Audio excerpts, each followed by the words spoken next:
Last week, we had names like CJ Stroud, Marvin Harrison, Zay Flowers, Jaden Reed, and Tyreek Hill bust in fantasy football. They were the reason people lost their weeks.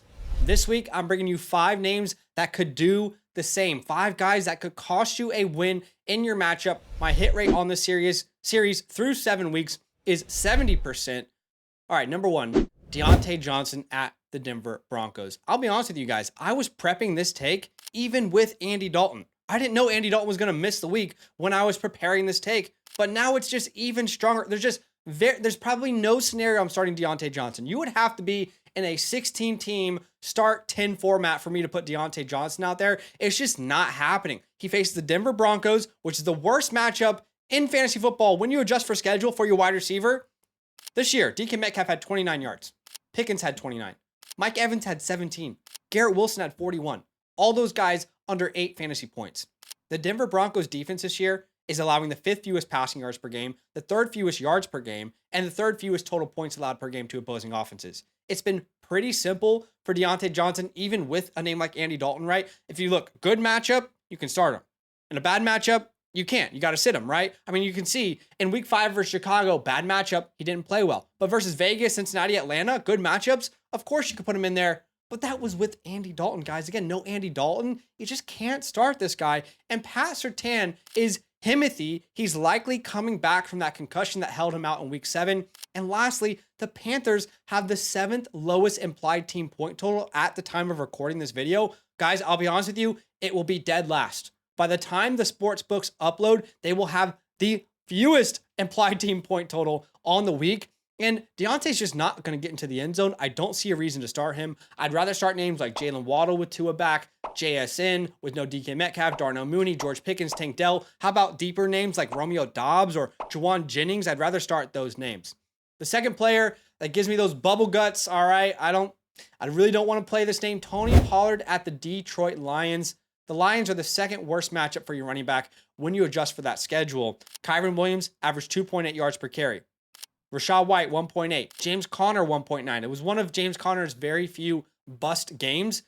Only Kenneth Walker and Aaron Jones have performed well versus this defense. This year, they're top 10 in rushing yards, in fewest rushing yards allowed per game, and in total points allowed per game. And the Titans just lost DeAndre Hopkins. They have no competent quarterback to sustain long drives. They have the 5th lowest implied team point total on the week. Yes, I know they just lost Aiden Hutchinson.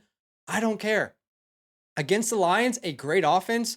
I just feel like the Lions are going to score points and the Titans are going to have to come from behind. They're not going to be able to establish the run. Even in a neutral game script, I don't think they could run on this team. It's just, I don't think you want to start Tony P this week. And for a lot of weeks this year, he's been on my must start video. I would rather start Chuba Hubbard, Brian Robinson, Javonte Williams, Jordan Mason, or DeAndre Swift. All right. Third player that it's tough with this position. It's so random and sporadic. But Mark Andrews, I don't think you can start Mark Andrews. I really don't think you can. First off, Cleveland is the 2nd worst matchup for your tight end. Again, when you adjust for schedule. Now, this year, Jake Ferguson had 15 yards against them, and the great, powerful Brock Bowers had 19 yards. 19 yards for Brock Bowers, the best tight end in fantasy right now, was busted against his team. Look, it's been really good to see the resurgence of Mark Andrews this year, but there are 2 reasons why I really don't want to play him in week 8. Number 1, the Ravens, in my opinion, will likely be up for most of this game, trying to run the clock out, not needing to throw. Ravens have the 5th highest implied team point total, but more importantly, they are favored by 10 points. That's one of the largest spreads of the week. Second reason is Mark has become touchdown dependent. That's not what used to be the case, but definitely this year. In games without a touchdown, he's averaging 4.5 points. Games with a touchdown, he's averaging 18 points. So it's just too risky for me. I think there are better plays. Actually, there's a very big list, but Kincaid, Hunter Henry, Sam Laporta, Jake Ferguson, Evan Ingram. The list goes on, but I just don't want to play him this week. You could add David Njoku there. I just don't want to play him. All right, the 4th player who, honestly, I've really liked. I mean, he's really stepped up. He was on my stash video. Then we talked about starting him in some streams. But this week specifically, I just don't think you can do that. That is Alexander Mattison versus the Kansas City Chiefs. This is the worst matchup for running backs in fantasy, okay? Derrick Henry. Yes, Derrick Henry, the king, going off every game. Well, versus the Chiefs, he had 3.5 yards per carry, 46 total yards. Bijan Robinson had 1.9 yards per carry. That's insane. J.K. Dobbins averaged 2.2 yards per carry. The only reason Derek and Bijan had decent games is because of the touchdown.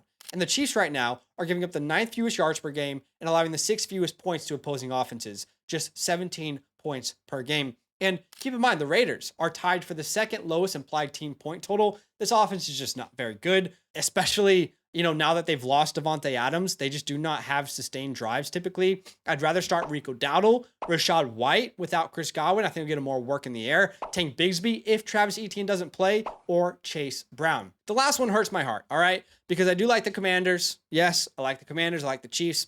Some people have a problem with that. That's fine with me. But I love my Commanders. And unfortunately, if Jaden Daniels doesn't play, I don't think you can start Terry McLaurin. I genuinely don't, okay? If it was a decent matchup, maybe we trust Marcus Mariota. But in a bad matchup and no quarterback, I'm not sure I'm going to trust Terry McLaurin this week. The Bears are the 4th worst matchup in fantasy football right now. Remember, Calvin Ridley didn't have a game. Stephon Diggs held to 37 yards, Pittman to 36, Diontae Johnson to 23, and Brian Thomas, who I told you not to start that week. If you remember, on this very video, we said don't start him. That was a couple weeks ago. He had 27 yards, one of his only bust games this year. The Bears defense in 2024 is top 7 in fewest passing yards allowed per game, total points allowed per game, and total yards allowed per game. I'd rather start Brian Thomas if you have him, or an Amari Cooper, a T. Higgins, Jaden Reed, Devonta Smith, DJ Moore. I would just rather start those names. I have a lot more confidence in what they can bring you this week. And again, look, I love Terry McLaurin. That's my dude. I traded for him in the Flock League. But without Jaden Daniels and a bad matchup, I don't know if you can trust it. And I know he was good last week, but they played the Carolina Panthers. There's a big difference there, right? Between the Bears and the Panthers. All right. Here's a couple more matchups that I personally am not in love with. And I'm not going to officially add them to the list or count them as hits if they hit or don't, right? But just so you're aware, Drake May, love the guy. If you remember last week, he was one of my starts of the week on that video, right? And that hit. But this week versus the Jets, I know they look dysfunctional versus the Patriots or versus the Steelers last week, but I just don't want to start Drake May in his toughest matchup so far. There are better names out there. The Bucs running backs. Now, this one is interesting, right? Because technically they could be good because if no Chris Godwin there, they might target the running backs more. But I'm a little bit worried about this offense's ability to move the ball if Jalen McMillan doesn't do what I think he can do. So just be careful, tread water. How about Chase Brown versus the Eagles? Ultimately, the way to beat the Philadelphia Eagles is through the air, not on the ground. And we got to be careful there. And Zach Moss is still getting some work. Marvin Harrison at the Dolphins. It's weird because the Dolphins have had no Tua and they're losing games and they can't keep their offense on the field, but still somehow their defense is one of the worst matchups for wide receivers in fantasy, even still today. And that's because their secondary is pretty good. I mean, Jalen Ramsey still got it. And with Marvin Harrison Jr. probably facing Jalen Ramsey, who else is Ramsey going to cover, right? And they have good corners outside of Ramsey. So I want Marvin to get on the same page as Kyler. I want him to be better. I think he will, but I'm not sure this is the week where it will happen. So those are some players that I'm just nervous to start. I wouldn't start them if I'm you, if you have some clear, better options like I listed. Now, let me just tell you guys, obviously I can't predict the future. I have no idea what's going to happen this week. All I can do is spend the majority of my time this week researching and collecting information and coming to conclusions. Ultimately, there's a reason they play the game, so we'll find out what happens. Go with your gut. Last thing I'll say is if you don't have a free account on Flock Fantasy yet, I would encourage you, go get one for free. All you need to do is go to flockfantasy.com/land, sign up with the promo code LAND, and when you do, you'll get free expert consensus rankings, you'll get the trade calculator for free, and you'll be able to look at the team analyzer as well. Last thing here, if you have a question you want to ask me, check out the pinned comment. There's a link to our website where you can ask us a question at any time. I appreciate y'all. Drop a like on the video. Subscribe if you like the content. I'll see you soon. Be careful. Make the right decisions here in week 8. Your life is on the line in fantasy for a lot of you. So I appreciate you for watching. Good luck. We'll see you soon. All up. Now that those idiots are done talking, who needs some rankings? Hell yeah, I need some rankings. Then use promo code LAND, LAND, for 30% off any membership at flockfantasy.com. Oh.